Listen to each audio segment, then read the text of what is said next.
In the scorching summer of 1967, the Middle East was a region simmering with tension.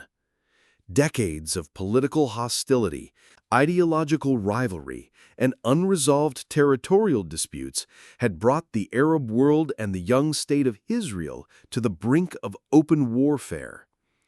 This is the story of the Six-Day War, a brief but momentous conflict that would forever reshape the geopolitical landscape of the Middle East. The roots of the war trace back to 1948, when the State of Israel was founded following the end of the British Mandate in Palestine.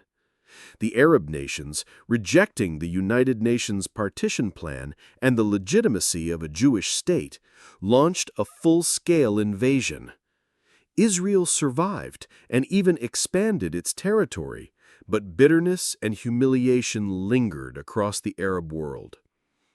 Tensions flared again during the Suez Crisis of 1956. Egyptian President Gamal Abdel Nasser nationalized the Suez Canal, leading Britain, France, and Israel to attack Egypt. Though militarily successful, political pressure from the United States and the Soviet Union forced the invaders to withdraw. Nasser emerged as a hero in the Arab world, and Egypt's prestige soared. By the mid-1960s, Arab nationalism was at its height. Nasser was seen as the champion of Pan-Arabism. Egypt, Syria, and Jordan were increasingly aligned, and anti-Israel rhetoric reached fever pitch. Meanwhile, Israel, wary of encirclement, was watching events unfold with growing concern. Palestinian guerrilla groups, particularly the newly formed Fatah movement led by Yasser Arafat, began launching cross-border attacks into Israeli territory from neighboring Arab countries. Israel retaliated with airstrikes and commando raids. The situation was deteriorating rapidly. In early May 1967, a false Soviet intelligence report warned Egypt that Israel was massing troops on the Syrian border. In response, Nasser deployed Egyptian troops to the Sinai Peninsula and demanded the withdrawal of the United Nations Emergency Force, which had been stationed there since the Suez Crisis. Under intense pressure, the UN complied, and Egyptian forces took control of strategic positions in Sinai. Then came a bold and provocative move. On May 22, Nasser announced the closure of the Straits of Tiran to Israeli shipping. This was a red line. The straits were Israel's only maritime link to the Red Sea and to Asia. For Israel, this was not just a threat, it was an act of war. Arab nations rallied behind Nasser. Syria and Jordan mobilized their forces. Iraq sent troops and declared readiness for battle. The Arab world prepared for what they believed would be a decisive confrontation that would end the Israeli state once and for all. Israel, feeling isolated and surrounded, decided that it could not wait for the storm to arrive. It had to strike first. On the morning of June 5, 1967, Israel launched Operation Focus, a surprise preemptive air assault on Egyptian airfields. The attack was devastating. In just a few hours, the Israeli Air Force destroyed over 300 Egyptian aircraft, most of them on the ground. Egypt's Air Force was virtually eliminated before it could even take off. Israeli pilots returned for wave after wave of precision attacks. The skies over the Sinai Peninsula were suddenly under complete Israeli control. Simultaneously, Israeli ground forces surged across the Sinai, using a combination of speed, surprise, and superior coordination. Despite Egypt's numerical advantage, Israeli units exploited weak points in the Egyptian lines, encircling enemy divisions and capturing vast swaths of territory. Jordan, under King Hussein, entered the war that same day, believing Egyptian reports that Israeli defenses were collapsing. Jordanian forces bombarded West Jerusalem and seized the UN headquarters on the border. But Israel responded quickly. Fierce battles erupted in Jerusalem's Old City and on the ridges of the West Bank. Within 2 days, Israeli paratroopers entered the Old City of Jerusalem. For the first time since 1948, the Jewish people had control over their most sacred sites, the Western Wall, the Temple Mount. The moment was emotional and symbolic. Soldiers wept. The chief rabbi blew the shofar. Israel declared the reunification of Jerusalem. To the north, the Syrian army had been shelling Israeli settlements from the fortified Golan Heights for years. On June 9th, Israel launched an assault on these steep, heavily defended positions. The fighting was intense and bloody. The terrain was unforgiving, and the Syrians fought tenaciously.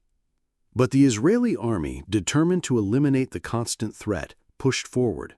By June 10th, the Golan Heights were in Israeli hands. The war, which had begun with a surprise airstrike just 6 days earlier, was now over.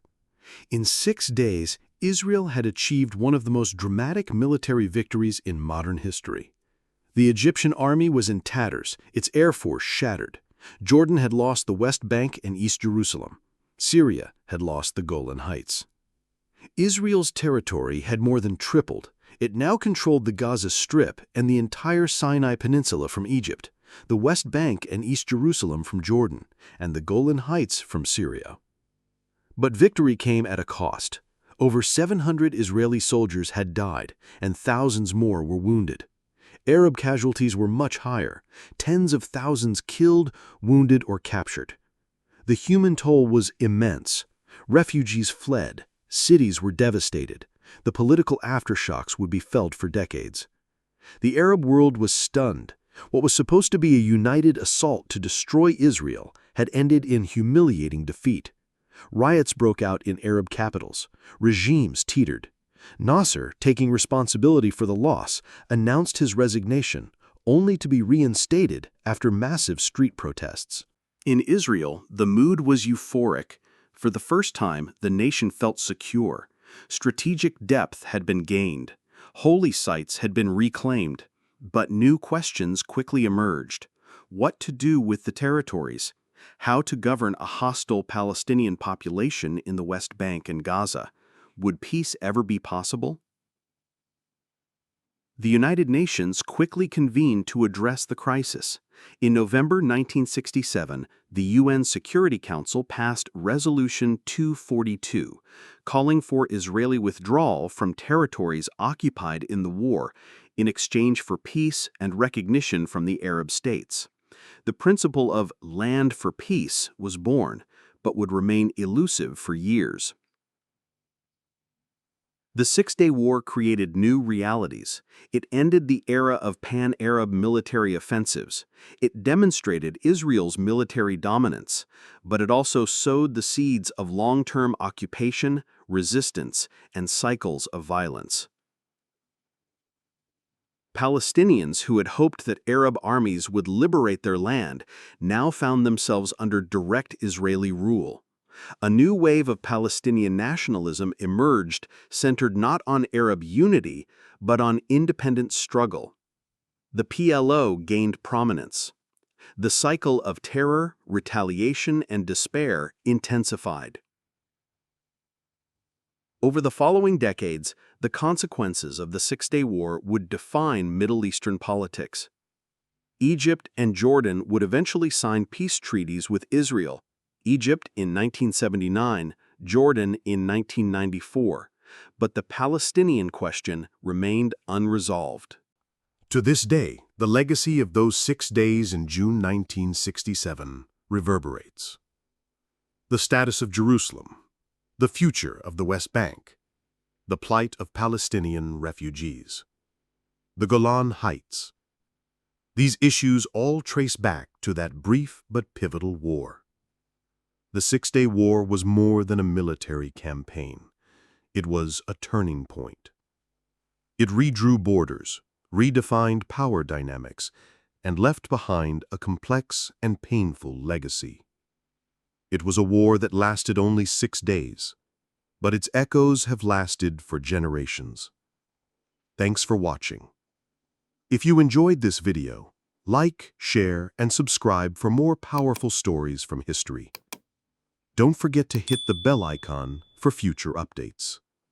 The desert tank graveyard will bear evidence of the sheer futility of NASA's military aspirations till the sands of time obliterate the wreckage. The whole world hopes that from great victory and utter defeat, wisdom will emerge and bring lasting peace to this part of the world.